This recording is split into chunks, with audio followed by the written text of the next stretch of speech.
मित्रों, सनातन IAS coaching में आपका स्वागत है। जैसा कि पिछले वीडियो में आपने देखा था, बताया गया था कि ब्रह्मांड की उत्पत्ति कैसे हुई है, इन्हें ब्रह्मांड अस्तित्व में कैसे आया है। तो इसमें कई सिद्धांत दिए गए थे, उसमें से जॉर्ज लेमेत्रे का बिग बैंग का सिद्धांत, बिग बैंग जिसको कि कहते हैं महाविस्फोट का सिद्धांत, महाविस्फोट।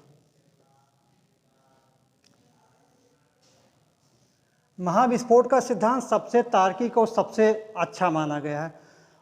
तो उसी के आधार पर इन्होंने पिछले वीडियो में सारी चीज़ बता ही दी गई थी कि ब्रह्मांड की उत्पत्ति इससे हुई। इसके बाद आता है आकाश गंगा व तारे की उत्पत्ति। अब आकाश गंगा है क्या? आकाश गंगा आप रात में देखते होंगे, जब अंधियारी रात हो लेकिन पूरा आसमान साफ हो, तब तारों का एक समूह आपको दिखता है कि कहीं पर ज़्यादा तारे हैं, कहीं पर कम तारे हैं, तो उनके समूह को कहा जाता है आकाश गंगा। इन्हीं तारों का समूह जो है आकाश गंगा कहते हैं। इसे आकाश गंगा क्या है आपसे पूछ लिया जाए तो ये तारों, धूल कणों, धूल के कण होते हैं इसमें, और कुछ अन्य पदार्थ भी मिले होते हैं जिनको कि मिलाकर कहा जाता है आकाश गंगा। अब ये आकाश गंगा हमारे ब्रह्मांड में माना गया है लगभग 10 बिलियन है। 10 बिलियन तो अंदाजा आप लगा सकते हैं कितनी आकाश गंगा हो गई। ठीक, 10 बिलियन के बराबर आकाश गंगा है। अब आपसे अगर क्वेश्चन पूछे आकाश गंगा क्या है, तो सीधा सा आप बताइए कि तारों के पुंज को, यानी तारों के समूह को आकाश गंगा कहते हैं। और आकाश गंगा का आकार ऐसे होता है, इस टाइप की, और ऐसे ऐसे लगभग 10 बिलियन आकाश गंगाएं हैं। अब एक शब्द आता है, आपने पढ़ा होगा मंदाकिनी। मंदाकिनी क्या है? तो जिस आकाश गंगा में हमारा सोलर सिस्टम रहता है, यानी सोलर सिस्टम ने सूर्य के साथ उसके 8 उपग्रह, उपग्रह कौन कौन से हैं? बुध है, शुक्र है, बुध है, शुक्र है, पृथ्वी है, मंगल हैं, बृहस्पति हैं, और अरुण है, वरुण है।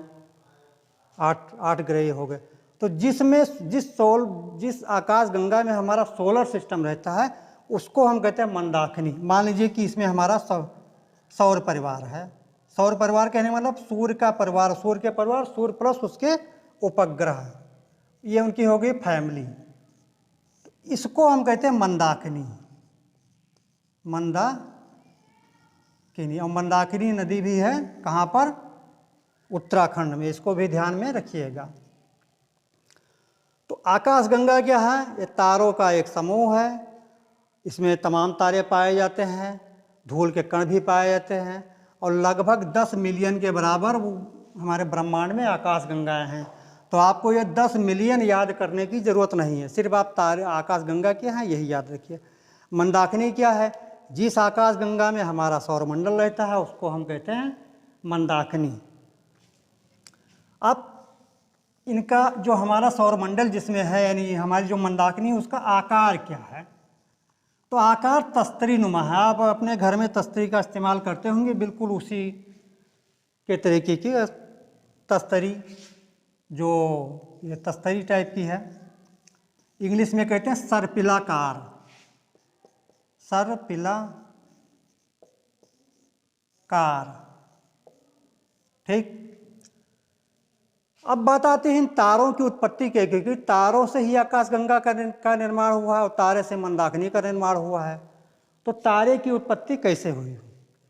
अब पिछले वीडियो में आपने देखा था कि ब्रह्मांड की उत्पत्ति होगी, फिर ब्रह्मांड की उत्पत्ति से मूल पदार्थ निकले। मूल पदार्थ कौन? Electron, proton, neutron, hydrogen gas निकली, और इन्हीं हाइड्रोजन गैस से निहारिका का निर्माण हुआ। निहारिका क्या थी ये आप पिछले वीडियो में देखिएगा तो आपको ज़्यादा क्लियर से हो जाएगा। निहारिका, इंग्लिश में इसको कहते हैं नेबुला। तो एक हाइड्रोजन गैस के विशाल बादल समझ लीजिए, ये कुछ पॉइंट पर ज़्यादा हाइड्रोजन गैस है। ये पूरा क्या है? निहारिका, निहारिका। इंग्लिश में क्या कहते हैं इसको? नेबुला। अब ये हाइड्रोजन के कुछ ज़्यादा यहाँ पर कंसंट्रेशन हो गया, यानी कि इनकी मात्रा इकट्ठा हो गई, और यहीं पर ये जो है संलयन क्रिया होने लगी। संलयन क्रिया से जिससे दो नाभिक मान लीजिए यहाँ पर हाइड्रोजन है, तो एक हाइड्रोजन ये, एक हाइड्रोजन ये मिलकर के क्या बनाते हैं, हीलियम। और इससे जो है अपार ऊर्जा निकलती है, ऊर्जा निकलती है। तो आपने निहारिका में देखा था। अब इसके आगे आइए देखते हैं कैसे तारों का निर्माण हुआ। ये निहारिका हो गई, निहारिका में क्या हो रहा है आपने देखा। अब हमारा जो ब्रह्मांड है, सोलर सिस्टम है, तो कैसा है, 3 भुजाएं उसकी हैं, 3 भुजा। पहली भुजा ये, दूसरी भुजा ये, तीसरी भुजा ये। अब ये चल कैसा रहा है, anti clockwise. Anti clockwise means ये इस टाइप की।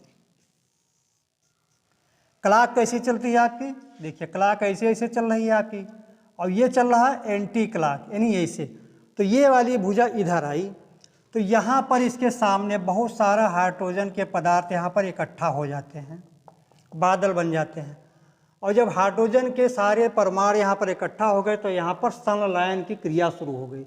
संलयन की क्रिया जैसा कि पिछला बताया जा चुका है कि एक दो हाइड्रोजन के परमाणु मिले और ये हीलियम में चेंज हो गए, लेकिन इनके साथ बहुत बड़ी मात्रा ऊर्जा के निकली, जो कि आज सूर्य पर यही हो रहा है संलयन क्रिया, यानी कि इसको कहते हैं न्यूक्लियर फिशन। और यहाँ पर देखिए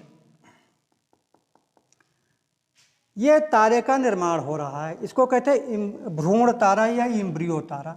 भ्रूण तारा यानी कि निर्माण की अपनी प्रथम अवस्था में है। और ये जो आप देख रहे हैं भुजाओं पर, ये सब तारे ही तारे हैं, पूरा तारा तारा ही है, यहाँ से लेकर और इसकी तीसरी भुजा तक। और इसके दोनों साइड में, ये नहीं कि मात्र एक ही साइड में, असंख्य तारे हैं। तारों की कोई गणना नहीं की जा सकती है, कितनी भी संख्या बताए कि आज तक कोई गिन नहीं पाया है, केवल एक अनुमान लगाया जा सकता है। और इन तारों की संख्या सबसे ज़्यादा कहाँ होती है, केंद्र में होती है। और ये घूम कैसे रहा है, ऐसे ऐसे घूम रहा है। तो इसकी भुजा जहाँ जाएगी, ऊपर गई ऐसे, तो ये तारे धीरे धीरे नीचे आते जाएंगे। आते नहीं हैं तारे, ये भुजा ऊपर गई तो तारे नीचे आ गए। अब ये धीरे धीरे कंसंट्रेट यानी इकट्ठा होकर यहाँ पर इसके बीच में इकट्ठा हो रहे हैं। इसको कहा जाता है black hole. Black hole, black hole का नाम आपने सुना होगा। ब्लैक होल की खोज की थी भारतीय विद्वान चंद्रशेखर जी ने, और इसको कहा जाता है बल्ज, भी एक नाम है बल्ज।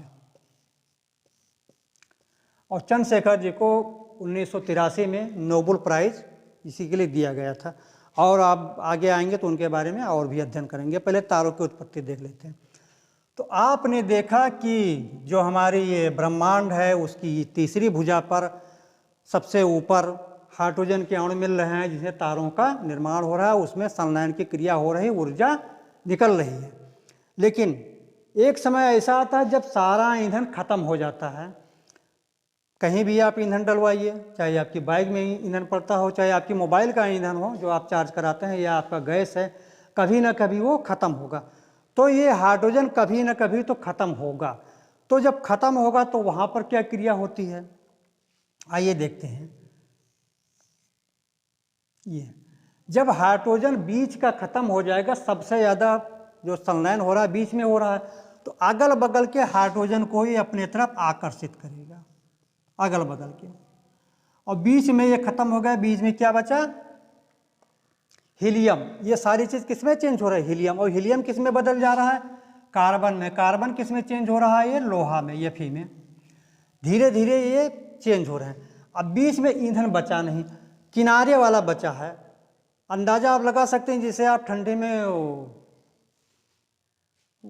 कौरा जिसको कहते हैं, गांव देहात में कौरा जलाइए तो जो बीच में जल्दी ख़त्म हो जाती है लकड़ी, और जो किनारे वाली है वो बची रहती है।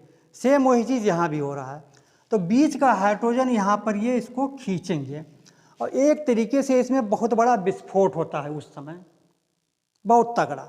तो विस्फोट के द्वारा क्या होता है, बीच का जो ये निकला ये अलग होगा, इसको कहते हैं न्यूट्रॉन तारा। अब विस्फोट होगा, न्यूट्रॉन तारा बनेगा कि नहीं बनेगा, ये आगे आपको बताया जाएगा। अब एक जो अंश बीच वाला इसका निकला, ये बन गया न्यूट्रॉन तारा। इस न्यूट्रॉन तारे का क्या होगा ये बाद में आपको बताएंगे, पहले इस पर आ जाइए। अब ये जो किनारे वाले कुछ हाइड्रोजन बची है, क्योंकि सब तो जल नहीं गई, तो कुछ बची है, तो कुछ में भी संलयन क्रिया की शुरुआत हो गई। समझ रहे हैं? देखिए फिर से समझ लीजिए, आपका यहाँ हाइड्रोजन मिलने से संलयन की क्रिया शुरू हुई। ये क्रिया क्या है? संलयन, लयन, संलयन। इंग्लिश में क्या कहते हैं इसको? फिशन कहते हैं। एक समय ऐसा आएगा कि हाइड्रोजन यहाँ की समाप्त हो जाएगी, बीच वाली किनारे की बची रहेगी, तो इसमें होगा विस्फोट, और उस विस्फोट से जो बीच वाला पोर्शन है उससे बड़ा न्यूट्रॉन तारा, और जो कुछ हाइड्रोजन ये बच गया था, सब तो समाप्त नहीं हो जाएगा, उसमें भी संलयन क्रिया शुरू हो गई। और हमारा जो सौर मंडल है, सोलर सिस्टम है, नहीं जिसमें हमारा सूर्य है, वो इस समय कहाँ पर है? द्वितीय भुजा में है। ये हमारा सौर परिवार है। ये यहाँ विस्फोट हुआ, इसको कहते हैं सुपरनोवा विस्फोट।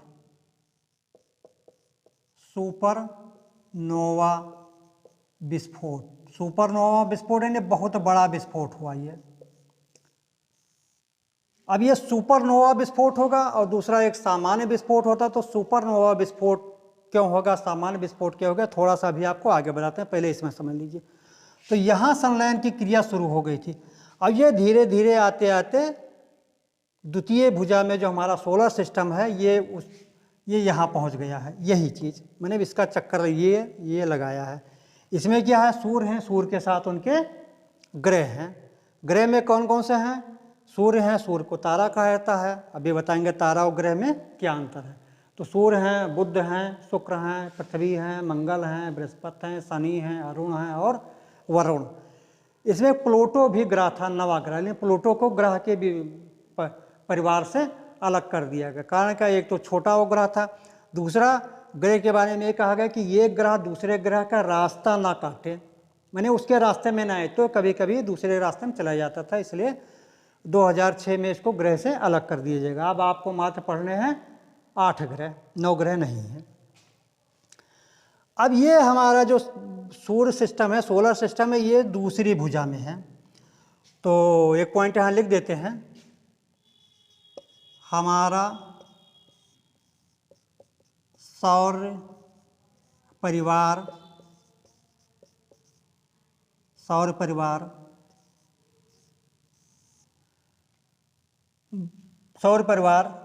दूसरी भुजा में है,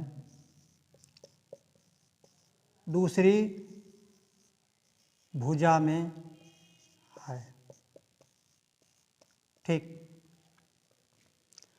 अब यहाँ अब आ जाइए आप सीधे सूर्य पर। इन तारों का निर्माण होगा, वैसे तारों का निर्माण होता है। ठीक।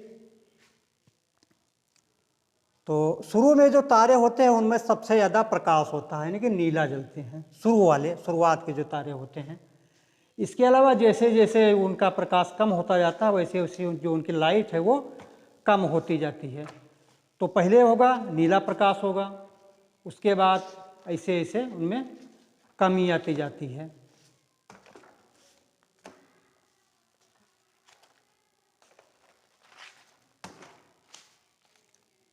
तो मैं यह मिटा देता हूँ, आपने इसको नोट कर लिया होगा। शुरुआत में लाइट सभी में सबसे ज़्यादा होती है, ऐसे इसमें भी होती है। तो ये तारे का निर्माण आप जान गए होंगे। अब आप इसमें जाने कि कैसे आगे इसकी प्रक्रिया क्या होती है। तो सूर्य जो सबसे पहले तारा बनता है, उसमें जो है उसका नीला प्रकाश होता है। नीला सबसे पहले, सबसे ज़्यादा नीले की आँच होती है, यानी गैस का चूल्हा आप देख लीजिए तो नीला जलता है, कारण क्या? उसकी आँच सबसे ज़्यादा होती है। उसके बाद इसका प्रकाश क्या होता है? सफ़ेद हो जाता है, यानी अब ईंधन खत्म हो रहा है, सफ़ेद, ये दूसरा इसका क्रम है। इसके बाद जो है पीला हो जाता है और लाल हो जाता है। ये पीला हो जाता है और लाल हो जाता है। लाल जो है सबसे अंतिम चरण है कि अब ये समाप्त होने वाला है, ये घटते हुए क्रम में है। तो जो हमारा सूर्य है इस समय पीले में आ गया है, नीला भी समाप्त हो गया, सफ़ेद भी हो गया, पीला हो गया है, यानी इसका धीरे धीरे ईंधन अब समाप्त हो रहा है। ठीक। अब इसका जब ईंधन समाप्त हो रहा है तो जो क्रिया आपने यहाँ देखी थी कि बीच का ये ईंधन समाप्त हो गया, अब क्या होगा, बगल का ही हाइड्रोजन बचा है तो इसमें भी एक तरीके से विस्फोट होगा। आइए इसको यहाँ देखते हैं।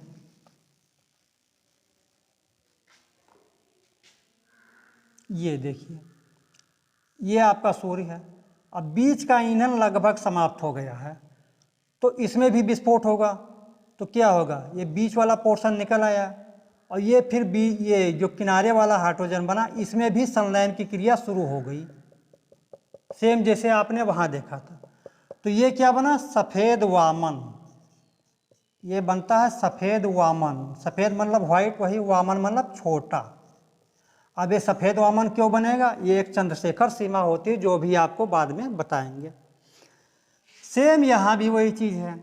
इसका भी जब बीच का ये हाइड्रोजन समाप्त हो जाएगा तो इसमें भी विस्फोट होगा और विस्फोट से क्या बनेगा, जो बीच वाला पोर्शन निकला है उसका कहते हैं काला वामन। काला वामन। और ये ऐसे ऐसे करते करते इस ब्लैक होल में समाहित हो जाएगा। ये जो है ब्लैक होल में आकर यहाँ पर समाहित हो जाएगा धीरे धीरे। यानी हमारे सौर परिवार की अंतिम परिणति क्या होगी, उस ब्लैक होल में वो समाहित हो जाएगा अंतिम अवस्था। तो केवल सूर्य ही नहीं जाएगा, जितने भी ग्रह हैं वो सारे ग्रह चले जाएंगे और अंतिम अवस्था में ऐसा आएगा कि जब सूर्य की जब ईंधन समाप्त होने को होगा तो इसकी लपटें बहुत तेज दूर तक निकलेंगी, यहाँ तक कि बुध ग्रह और शुक्र ग्रह तक इसको अपने आप में समाहित कर लेंगे और इसकी लपटें बृहस्पति ग्रह तक जाएंगी। तो आपने ये नोट कर लिया होगा, तब आगे और लिखाएं। इसको मिटा देते हैं।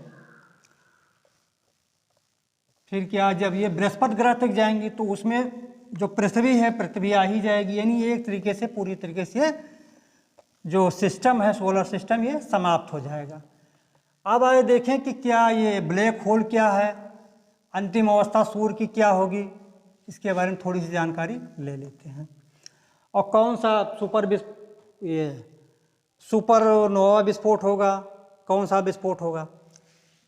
तो एक है ब्लैक होल कहा गया, ये मैंने होल और ब्लैक मीन्स काला। काला होल इसी भुजा में, तीसरी भुजा में आपके बताया गया था, ये तीसरी भुजा है।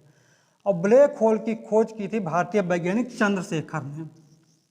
ये मैं लिख दे रहा हूँ, खोज की चंद्रशेखर, ये भारतीय विद्वान हैं और इनको 1983 में इसीलिए नोबेल प्राइज मिला था, इसी पर नोबेल प्राइज इन्हें पुरस्कार। और ये बताया था कि जितने तारे हैं धीरे धीरे आकर सब इसी ब्लैक होल में समाहित हो जाएंगे। और ब्लैक होल में ये देखिए, इसमें से जो कुछ इसकी जो गुरुत्वाकर्षण शक्ति है बहुत ही शक्तिशाली है, जो कुछ इसके पास जाएगा सब इसमें समाहित हो जाता है। लेकिन तो इसकी जानकारी कैसे हुई कि ब्लैक होल है, क्योंकि जब सारी चीज़ में समाहित हो गई तो जानकारी, अब यहाँ तो कोई मनुष्य या कोई यंत्र जा नहीं पाएगा, जो जाएगा समाहित हो जाएगा। तो हमारे चंद्रशेखर जी को इसकी जानकारी कैसे प्राप्त हुई, तो यहाँ से एक्स किरणें निकलती रहती हैं। एक्स किरणें जो आप एक्सरे करवाते हैं वही एक्स किरणें हैं, फिजिक्स में आपने पढ़ा होगा। खोज इसकी किसने की थी एक्स किरणों की, रोंटजन ने। अब ये फिजिक्स चीज़ है लेकिन आप जान लीजिए। तो ये एक्स किरणें निकलती रहती, इसी एक्स किरणों के आधार पर हमारे चंद्रशेखर जी ने ये बताया था कि ये ब्लैक होल है और ब्लैक होल में सारी चीज़ समाहित हो जाती है। अब चंद्रशेखर जी ने एक चंद्रशेखर सीमा रखी थी, चंद्रशेखर सीमा। चंद्रशेखर सीमा क्या है ये भी जान लीजिए। चंद्रशेखर सीमा, इन्हीं के नाम पर इसको चंद्रशेखर सीमा कह दिया गया। 1.44 यानी 1.44। इन्होंने ये बताया था कि जिस तारे का, देखिए यहाँ मैं लिख दे रहा हूँ, यहाँ से आप नोट कर लीजिएगा। पहला इन्होंने क्या कहा, जिस तारे का द्रव्यमान, द्रव्यमान सूर्य के बराबर या कम होगा, बराबर या कम होगा। तो उसमें जो विस्फोट बराबर या कम होगा तो उसमें विस्फोट से क्या बनेगा, ये सफ़ेद वामन बनेगा, सफ़ेद वामन बनेगा। और दूसरा क्या बताया था, दूसरा कहता है जिस तारे का द्रव्यमान सूर्य से 3 गुना अधिक होगा, 3 गुना अधिक होगा,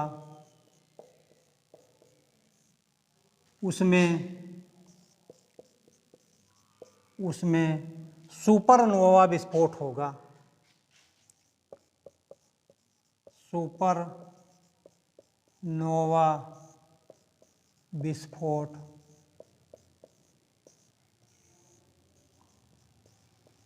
होगा।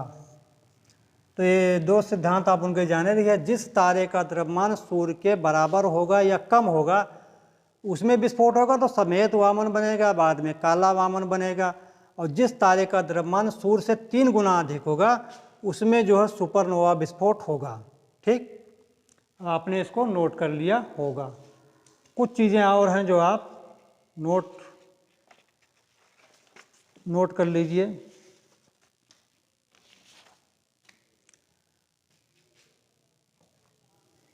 इसको मिटा देते हैं।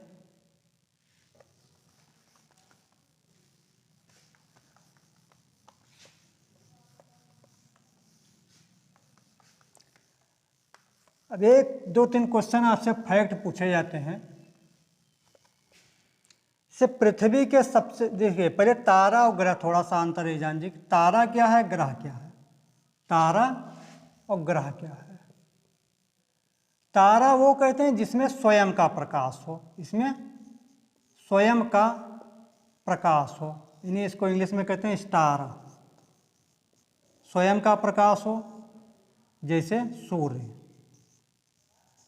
सूर्य को किसी के प्रकाश की जरूरत नहीं है, सूर्य में स्वयं का प्रकाश, इसको तारा कहते हैं, इंग्लिश में स्टार कहते हैं।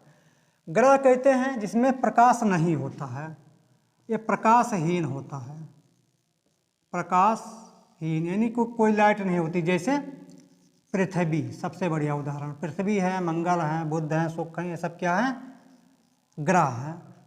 तो तारे में स्वयं का प्रकाश होता है, जिसके पास स्वयं का प्रकाश है उसको तारा कहा जाता है। ग्रह में स्वयं का प्रकाश नहीं होता है। लेकिन अब आप कहेंगे कि चंद्रमा जो है रात में चमकता है, आखिर प्रकाश ही तो है, लेकिन वो प्रकाश सूर्य का प्रकाश है, चंद्रमा का अपना प्रकाश नहीं है। अब पृथ्वी के सबसे नज़दीक कौन सा तारा है, ये क्वेश्चन आपसे पूछा जाता है। तो पृथ्वी के सबसे नज़दीक तारा, सबसे नज़दीक तारा यानी स्टार, तो पृथ्वी के सबसे नज़दीक कौन सा है, सूर्य नज़दीक है। सूर्य सबसे नज़दीक है, नहीं पृथ्वी के सबसे नज़दीक का तारा सूर्य है, क्योंकि सूर्य के अलावा और तो कोई तारा है नहीं। सौरमंडल के सबसे नज़दीक, सौरमंडल के सबसे नज़दीक तारा कौन सा है, यह है प्रेक्सिमा सेंचुरी, प्रेक्सिमा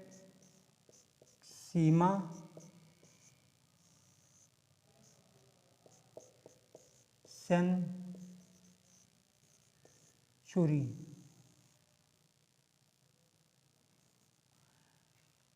पृथ्वी के सबसे नज़दीक का तारा सूर्य है।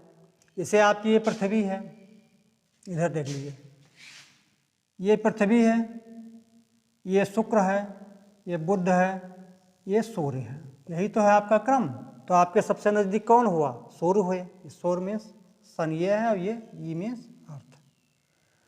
सौर मंडल, अब यह आपका ये देखिए पृथ्वी है, मंगल है, बृहस्पति है, शनि है, अरुण है, वरुण है। कितने हो गए? 1 2 3 4 5 6 7 8 ग्रह हो गए ये किए। तो इसके सबसे नज़दीक कौन सा है? तो वो है प्रेक्सिमा सेंचुरी। पूरे सौर मंडल के सबसे नज़दीक कौन सा है? तो प्रेक्सिमा सेंचुरी। अब आ जाए आपके मंदाकिनी के सबसे नज़दीक कौन सा है? जहाँ पर आपका ये पूरा सोलर सिस्टम है जो आपको बताया गया है। मंदाकिनी के सबसे नज़दीक,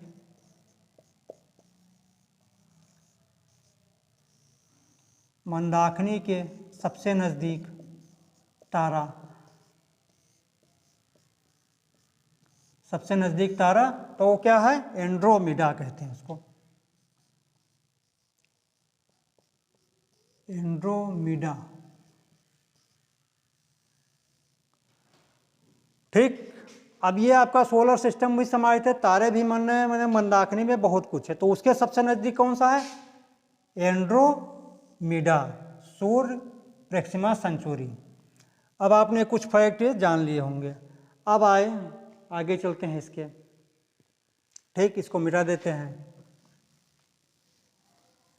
अब आए सूर्य का अध्ययन किया जाए कि सूर्य में क्या हो रहा है।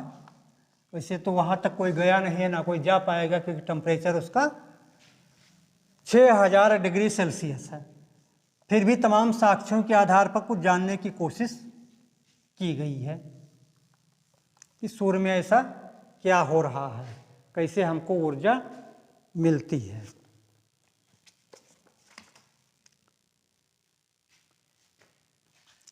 ये हमारी जो है मंदाकिनी है, 3 भुजाओं वाली।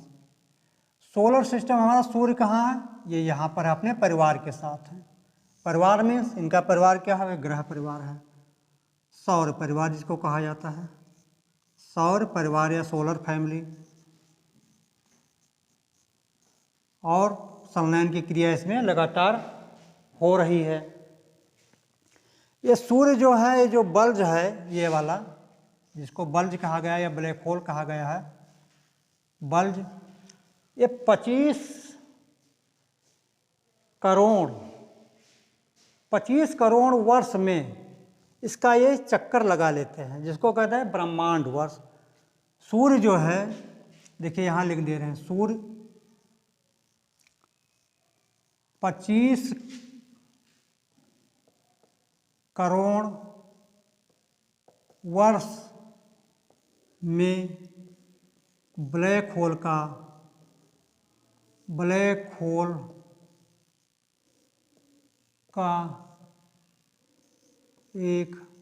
हैं।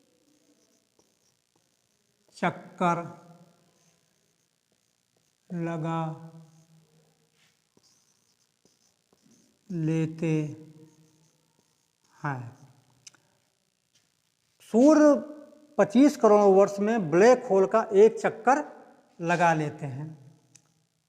ठीक, और उसको क्या कहते हैं? ब्रह्मांड वर्ष। उसको क्या कहते हैं? इसको ब्रह्मांड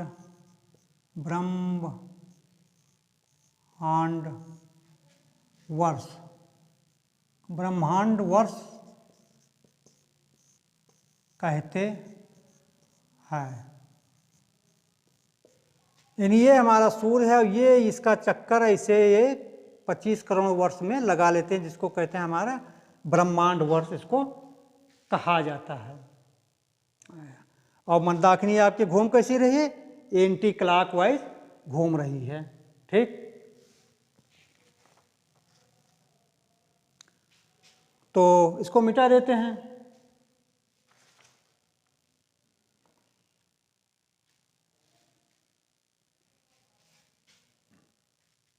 मिटा दें। अब आए सूर्य पर, देखें सूर्य हमारा क्या हो रहा है। सूर्य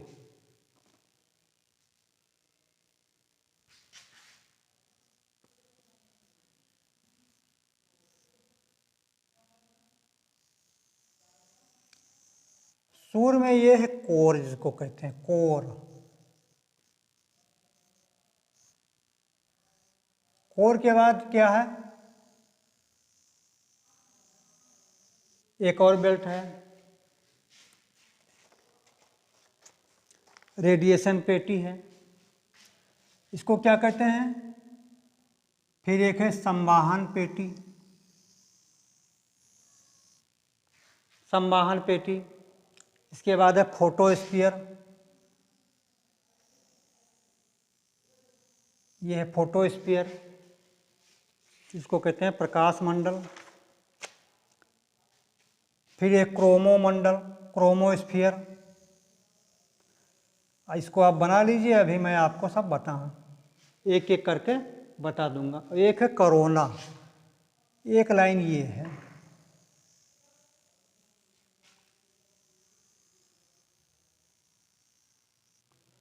देखिए ये कोर हो गया। एक एक करके देखिए, इसको जो है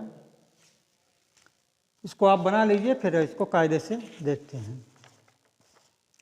यह रेडिएशन पेटी, ये वाली रेडिएशन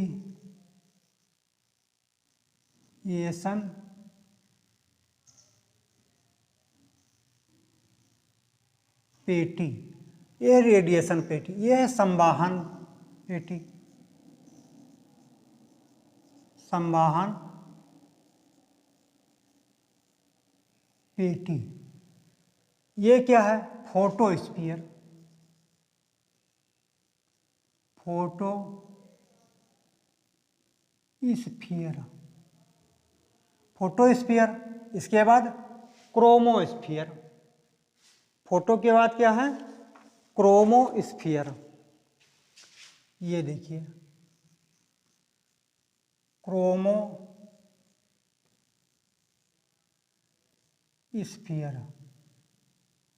इसको कहते हैं कोरोना, कोरोना या किरीट, कोरोना या किरीट कहते हैं।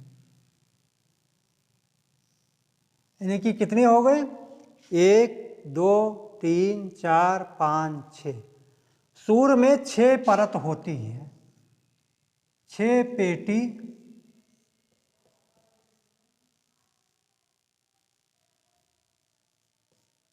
सूर्य में होती है। ठीक, अब 6 पेटी कौन कौन सी है। पहले तो कोर आपका है, जहाँ पर सबसे ज़्यादा संलयन क्रिया हो रही हो, यहीं पर संलयन की क्रिया होती है, संलयन की क्रिया यहीं पर होती है, संलयन की क्रिया यहाँ पर हो रही है। यहाँ संलयन की क्रिया में क्या है, ये हाइड्रोजन, 2 हाइड्रोजन के मॉलिक्यूल मिलकर हीलियम के एक अणु बनाते हैं, प्लस ढेर सारी ऊर्जा निकलती है, और इसका टेम्परेचर जो है 6000 डिग्री सेल्सियस होता है। ठीक, अब ये रेडिएशन पेटी है, रेडिएशन से इसमें, संवाहन से इसमें, और फोटोस्फीयर इसका सबसे महत्वपूर्ण क्षेत्र है, फोटोस्फीयर। अब ये आप बना लीजिए, इसके बाद एक और इसका दूसरा बनाते हैं, उसमें कुछ अन्य चीज़ें भी आपको समझानी है। तो मेरे ख्याल से आपने बना लिया होगा, इसको मिटा देते हैं। ठीक,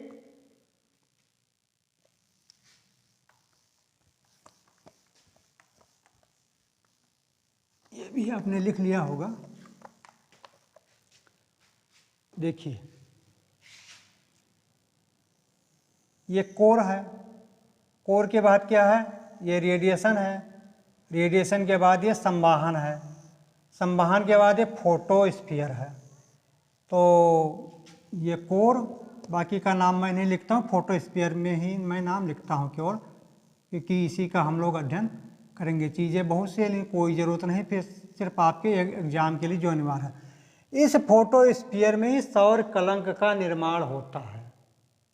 सौर कलंक, सौर कलंक क्या है, ये जलवायु में आपको और डिटेल से बताएंगे, बस इतना जान जाइए कि जिसे सूर्य का तापमान 6000 डिग्री सेल्सियस होता है, सूर्य का तापमान जो है, सूर्य का तापमान 6000 डिग्री सेल्सियस होता है, लेकिन जहाँ पर सौर कलंक लग जाता है यानी सन स्पॉट बनता है, वहाँ का टेम्परेचर सन स्पॉट वाले स्थान का तापमान 4500 डिग्री सेल्सियस होता है, यानी 1500 डिग्री सेल्सियस कम होता है, यानी कि ये शीत क्षेत्र होते हैं, यानी कि सन स्पॉट वो स्थान है जहाँ पर कम तापमान पाया जाता है। और कितना कम पाया जाता है? 1500 डिग्री सेल्सियस कम पाया जाता है। और यहाँ संलयन की क्रिया होती है, फोटोस्फीयर में होती है। और ये सन स्पॉट जो है 40 डिग्री उत्तर और 40 डिग्री दक्षिण के बीच में ही बनते रहते हैं। और इनके बनने का कारण ये है कि ये कभी कभी यहाँ पर संलयन की क्रिया बड़ी तेजी से हो जाती है, तो सौर ज्वालाएँ निकलने लगती हैं, और सौर ज्वालाओं के निकलने से सन स्पॉट का निर्माण होता है। ज़्यादा ऊर्जा मिलती है पृथ्वी का पूरे ब्रह्म इसको सौरमंडल को, और उसी दौरान जो है ये सन स्पॉट का निर्माण होता है। और इस सन स्पॉट को खोजा किसने था? सन स्पॉट को खोजा कौन था? गैलीलियो ने। गैलीलियो कहाँ के थे? गैलीलियो ने खोजा था। ये इटली के एक वैज्ञानिक थे। और इस समय जो 25वां सन स्पॉट का चक्र चल रहा है, 25वां सन स्पॉट का चक्र चल रहा है, 25वां सन स्पॉट का चक्र चल रहा है। ठीक, तो शुरू में हमको अध्ययन क्या करना हुआ कि संलयन क्रिया कहाँ हो रही है, फोटोस्फीयर के बारे में, और इसको बाहरी परत होती है, उसको क्रीट या करोना कहते हैं। ठीक, अब सूर्य में कौन कौन से संगठन, कौन कौन से पदार्थ क्या पाए जाते हैं, तो यहीं पर नोट कर लेते हैं, इसको मिटा देते हैं।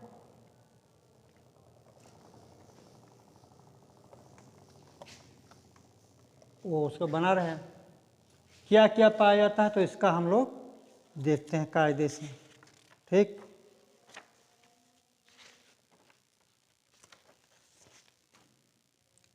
सूर्य में हाइड्रोजन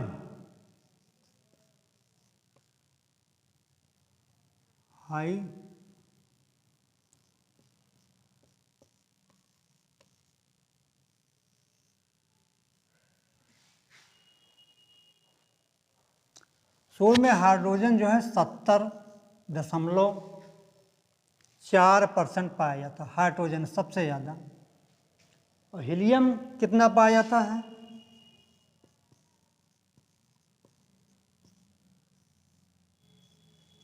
हीलियम पाया जाता है 27.6 और शेष, और ये बन गया कितना आपका 98%, और शेष 2% अन्य तत्व, अन्य गैसें हैं, तत्व हैं, गैस तत्व 2% पाया था।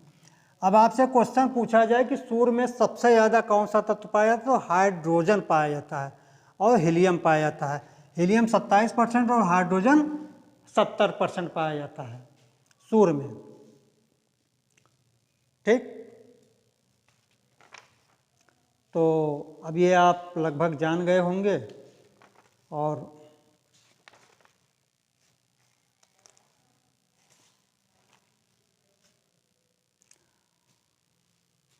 सूर्य महाविस्फोट होगा, इसके बाद सूर्य का भविष्य क्या होगा, इसको भी हम लोग देख लेते हैं कि वर्तमान में सूर्य चल रहा है तो सूर्य का भविष्य क्या होगा। ये आपने नोट कर लिया होगा, तो इसको मिटा देते हैं।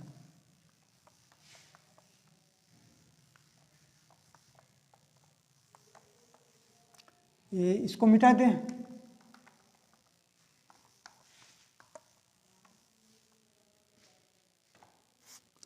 सूर्य का भविष्य,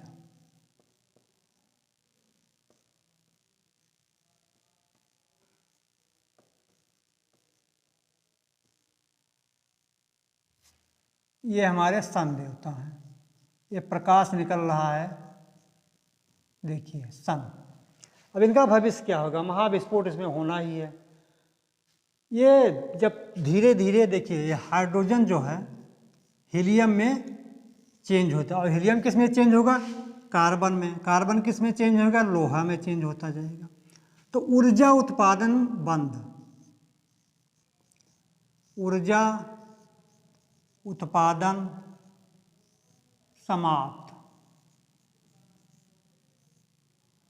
अगला चरण क्या होगा? जब ऊर्जा उत्पादन समाप्त हो गया तो क्रोड है संकुचित हो जाएगा। कोर इनका, कोर क्या होगा? संकुचित। क्रोड इनका जो है, कोर जो इनका है संकुचित हो जाएगा। उसके बाद सूर्य का आकार बढ़ेगा, आकार बढ़ेगा, सूर्य का आकार बढ़ेगा। और कहाँ तक बढ़ जाएगा? शुक्र ग्रह तक हो जाएगा। ये शुक्र ग्रह तक बढ़ेगा, शुक्र ग्रह तक बढ़ेगा। और लपटें कहाँ तक पहुँचेंगे? बृहस्पति ग्रह तक पहुँच जाएंगी। इसकी इतनी जो है लपटें बृहस्पति ग्रह तक पहुँच जाएंगी।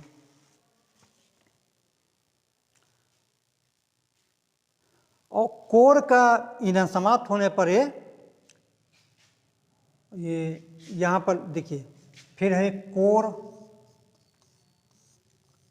का ईंधन समाप्त होने पर स्वायत्त वामन में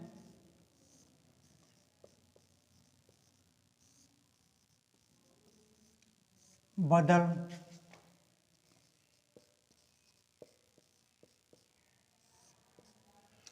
कोर का ईंधन समाप्त होने पर स्वायत्त वामन में ये बदल जाएगा। इसके बाद स्वायत्त वामन से कहाँ जाएगा? कृष्ण वामन में, कृष्ण वामन।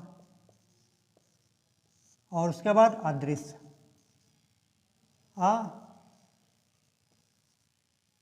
अदृश्य हो जाएगा। तो ये सूर्य का भविष्य है। सूर्य है, ऊर्जा उत्पादन समाप्त हो जाएगा, कोर संकुचित हो जाएगा, सूर्य का आकार बढ़ेगा और कहाँ तक पहुँच जाएगा? शुक्र ग्रह तक पहुँच जाएगा। लपटें कहाँ तक जाएंगे? बृहस्पति ग्रह तक जाएंगे, उसमें पृथ्वी भी आ जाएगा। और कोर का ईंधन समाप्त होने पर श्वेत वामन में ये बदल जाएगा। श्वेत वामन जो है कृष्ण वामन में, कृष्ण वामन में अदृश्य हो जाएगा। एक शब्द और आता है सौर वर्ष, किसको कहते हैं? सौर वर्ष। देखिए ये सौर वर्ष तो पहले भी आपको बता चुके हैं कि 25 करोड़ वर्ष में सूर्य जो है मंदाकिनी का चक्कर लगा लेता है ब्लैक होल का, उसी को कहते हैं सौर वर्ष। यानी 25 करोड़ वर्ष में 25 करोड़ वर्ष में सूर्य द्वारा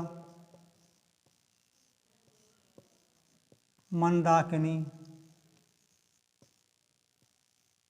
की परिक्रमा